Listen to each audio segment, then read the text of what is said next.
পদ্মবিল ভ্রমণে সবাইকে জানাই স্বাগতম। খুলনার মধ্যে পদ্মবিল আছে, অনেকেই জানে না। আজকে আপনাদের সেটাই শেয়ার করতে যাচ্ছি। খুলনা থেকে মাত্র 22 কিলোমিটার, যেতে সময় লাগে 1 থেকে 1.5 ঘন্টা। আজকে আমার এই ট্যুরে সাথে আছে ছোট ভাই সজল।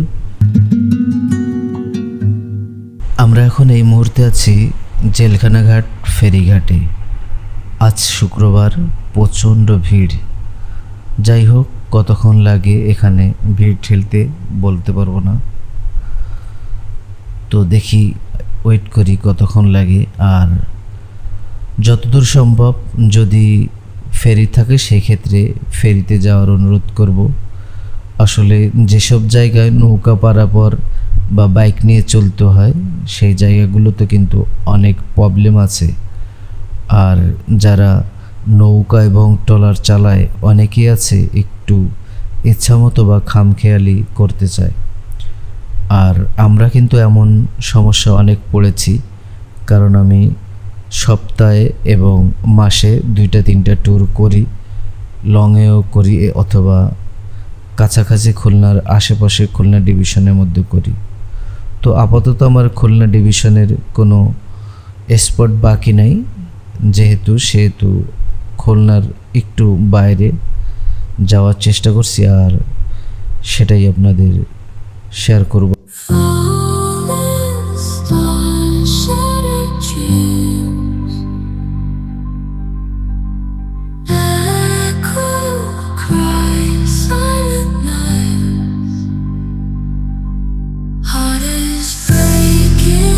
আলহামদুলিল্লাহ, আল্লাহর অশেষ মেহেরবানিতে আমরা ভালো ফেরিটা পার হয়ে চলে আসলাম।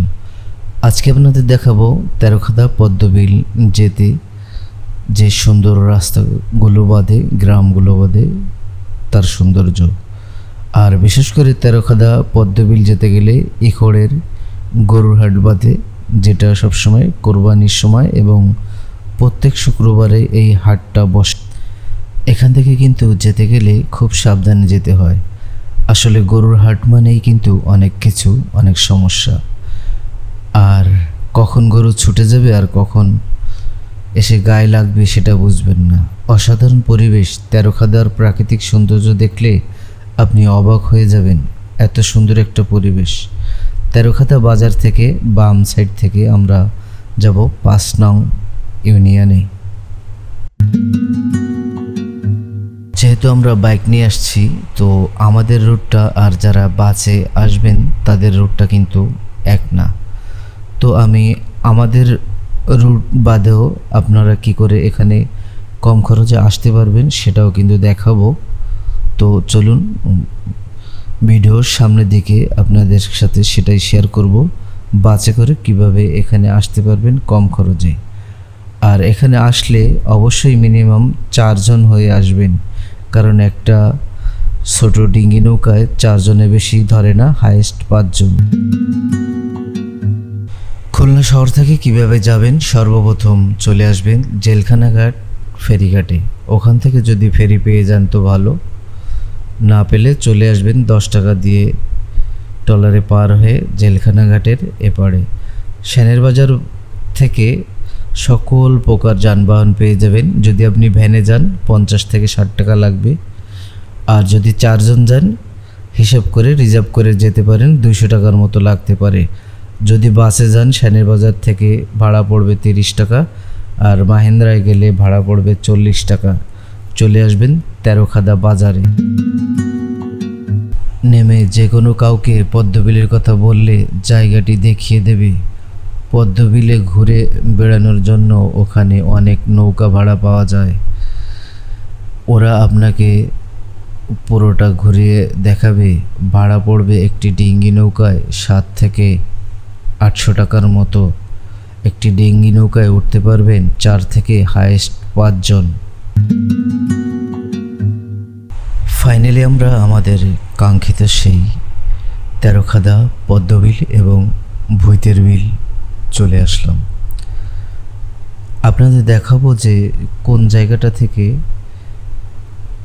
নৌকা ঠিক করতে হয়। আসলে তেরোখাদা পদ্মবিল যেতে গেলে ঠিক এখানেই আসতে হয়। আর এটা হলো ভুইতের বিল।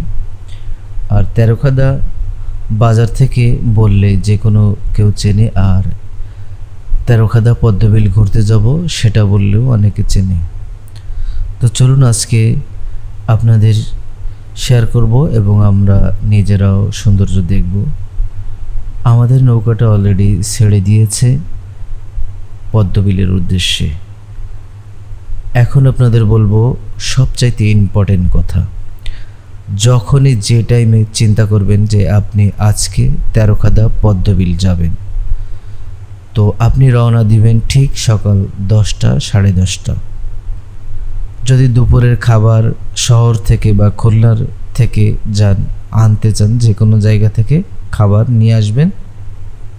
আর তেরোখাদা পদ্মবিল ঘুরতে গেলে পদ্মবিলের যে স্থানটা সেখানে যেতেই কিন্তু প্রায় 1 থেকে 1.5 ঘন্টা লাগে। তো যেহেতু 1-1.5 ঘন্টা লাগে, চালকের উপরও অনেক সময় নির্ভর করে। সেহেতু আমি বলবো আপনারা যখন যাবেন সকালে এসে নৌকায় রওনা দিবেন। স্পটে যেতে যেতে কিন্তু আপনাদের প্রায় দুপুর 2টা-2:30 বেজে যাবে।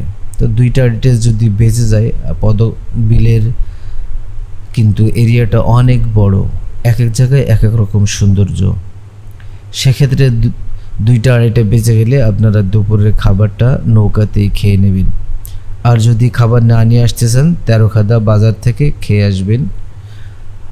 আমার দৃষ্টিকোণে আমি বলবো খাবারটা যদি প্যাক করে নিয়ে আসেন, যেহেতু ট্যুর করতে গেলে স্বাভাবিক অনেকেই কাচ্চি বিরিয়ানি খায়, আর ওই খাবারটা কিন্তু সহজে নষ্ট হয় না। যারা যেমন খাবার খাবেন দুপুরবেলায় তেমন খাবার নিয়ে আসবেন। এই টিপসটা এই জন্যই দিব, আমার এই তেরোখাদা পদ্মবিল ভ্রমণে 3য়বার আমি একটাবারও মন খুলে সুন্দর করে টাইম পাস করতে পারিনি এই পদ্মবিলে। আমরা যেদিন লাস্ট রওনা দিয়েছিলাম 3য়বারে, আমাদের রওনাটা ছিল দুপুর 3টার দিকে। যেতে যেতে প্রায় 5টা, 5:30 বেজে যায়। আর এমনিতেও বৃষ্টি পড়ছিল, আর বৃষ্টি ভাব ছিল, কুয়াশার মতো ছিল। আর বিলের মধ্যে আপনারা তো অনেকেই জানেন যে মেঘাচ্ছন্ন পরিবেশ থাকে, সবসময় বৃষ্টি ভাব থাকে। তো আমার জানা এবং বোঝার মতে সকালে রওনা দিবেন 10টা-11টার দিকে। খাবার অবশ্যই দুপুরে খাবার নিয়ে আসবেন, এবং আপনারা ডিঙ্গি নৌকাতে পদ্মবিল ঘুরবেন, যদি কিছু খেতে চান সেটাও নিয়ে আসবেন। ওখানে কিন্তু কোনো দোকানের ব্যবস্থা নাই, সেটা তো বুঝতে পারছেন। তো এরকম টাইম নিয়ে যদি আপনি আসেন, দুপুরে খাবার টাবার খেয়ে একটু নিরিবিলি পদ্মবিলি ডিঙ্গি নৌকা নিয়ে ঘুরবেন। এরপরে যখন রোদটা পড়ে যাবে 3:30-4টা বেজে যাবে, তখন কিন্তু আপনার ফটো সেশন, ভিডিও ইত্যাদি সমস্ত কিছু সুবিধা মতো হবে। আর সূর্য ডোবা এবং ওঠা এই 2টা টাইমে কিন্তু ভিডিও অনেক ভালো হয়, ছবি টবি অনেক ভালো হয়। আর প্রাকৃতিক পরিবেশ দেখতে গেলে পদ্মবিলের তুলনা নাই। আর যারা সাঁতার না জানেন সাবধান, অনেকেই আছে দুষ্টুমি করে আমরা কয়েকবার গেছি, তার মধ্যে কয়েকজন দুষ্টুমি করে নৌকা নাড়াটাড়া দেয়, তখন ডুবে যেতে যায়, অনেকেই ভয় লাগে। আর আমার একটু বেশি ভয় লাগে, কারণ আমি সাঁতার জানি, তবুও ভয় লাগার কারণ আমার কাছে সকল ব্লগের ইলেকট্রনিক ডিভাইস থাকে, যে কারণে কিন্তু আমার ভয়টা বেশি লাগে। যাই হোক, ভিডিওটি কেমন লাগলো অবশ্যই কমেন্ট করে জানাবেন, আর বন্ধুবান্ধবকে শেয়ার করে দিবেন, তারা যেন যে ঘুরে আসতে পারে। আর এই ভিডিও সমস্ত কিছু A to Z যদি কিছু জানার ইচ্ছা থাকে আমাকে মেসেজ করতে পারেন এবং ফোন কল করতে পারেন অথবা কমেন্ট দিতে পারেন। তেরোখাদা ঘোরা শেষ করে আমরা চলে আসছি একদম যেখান থেকে গিয়েছিলাম সেখানেই। আর এখানে একটা দোকান আছে, চাইলে গাড়ি পার্কিং করতে পারবেন। এখানে চিপস, পটেটো, স্প্রাইট, নানান ধরনের খাবার পাওয়া যায়। যারা পান খাওয়া অভ্যাস আছে এখান থেকে নিতে পারেন। আর এখানে গাড়ি রাখার স্থান আছে, আপনি চাইলে বাইক রাখতে পারবেন, কিন্তু জনপ্রতি বাইকের জন্য ভাড়া দিতে হবে 20 টাকা। যাই হোক, বাইকটা রেখে আপনি নিরিবিলি যেতে পারবেন। আজ এ পর্যন্তই, দেখা হবে নতুন কোনো ভিডিওতে। আসসালামু আলাইকুম ওয়া রাহমাতুল্লাহি ওয়া বারাকাতুহু।